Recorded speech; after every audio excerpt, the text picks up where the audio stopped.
কেমন আছো তোমরা? ভালো আছো? আমি একটা ছোট্ট ভিডিও নিয়ে চইলা আইছি। তো এরম ভাষা আমি কখনো বলি না। তো যাই হোক, আমার এই মাসিদের ওখানে বলে। আমার মাসিরা পড়াশোনা করে থাকে। ওদের ভাষা শুনে, শুনে আমার খুব বলতেও ভালো লাগে।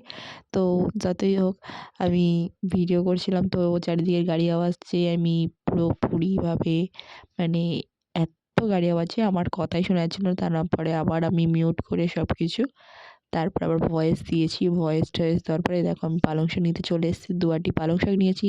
যেহেতু মা বলেছেন নাহলে বাড়ি গিয়ে ঝাঁটাপেটা করবে আমাকে। ঝাঁটাপেটা করে বাড়ি থেকে বাইরে করে দেবে। যেটা আনতে বলেছি সেটা না নিয়ে থাপাতে গেছিল। এটাই বলবে। আর কিছু বলবে না। তো যাই হোক, আমি এরকম করে সব সবজি-ফবজি নিয়ে নিয়েছিলাম। তো কাকু বলছিল ৳১০০ খুচরো হবে না?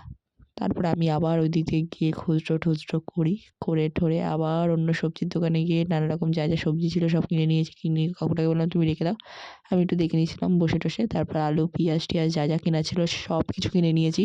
আর এই দেখো আমার ক্যামেরাম্যান সবজি বয়ে নিয়ে যাচ্ছে। তো যাই হোক, আমি এরকম করে সবকিছু সবজি কিনে নিয়ে তারপর আমাদের বাইকের কাছে যেয়ে দেখছি যে এখানে বেগুন, শিম, পালং শাক, লঙ্কা, টমেটো যা, যা কেনার কিনে নিয়েছিলাম। যেহেতু কালকে রবিবার ওর জন্য।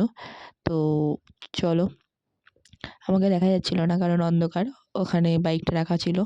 তো বাইকে করে এখন বাড়ি যাবো। আর হ্যাঁ, আমার এখন মোমো খাওয়ার ইচ্ছা হচ্ছে। তো চলো মোমোর দোকানে যাওয়া যাক। ওই দেখো বলতে না বলতে চলে আইছি। তো মোমোর দোকানে এসে আমি মোমোর একটা প্লেট নিয়ে নিয়েছি। চলো, সবাই ভালোবাসা দিও। চলো টাটা।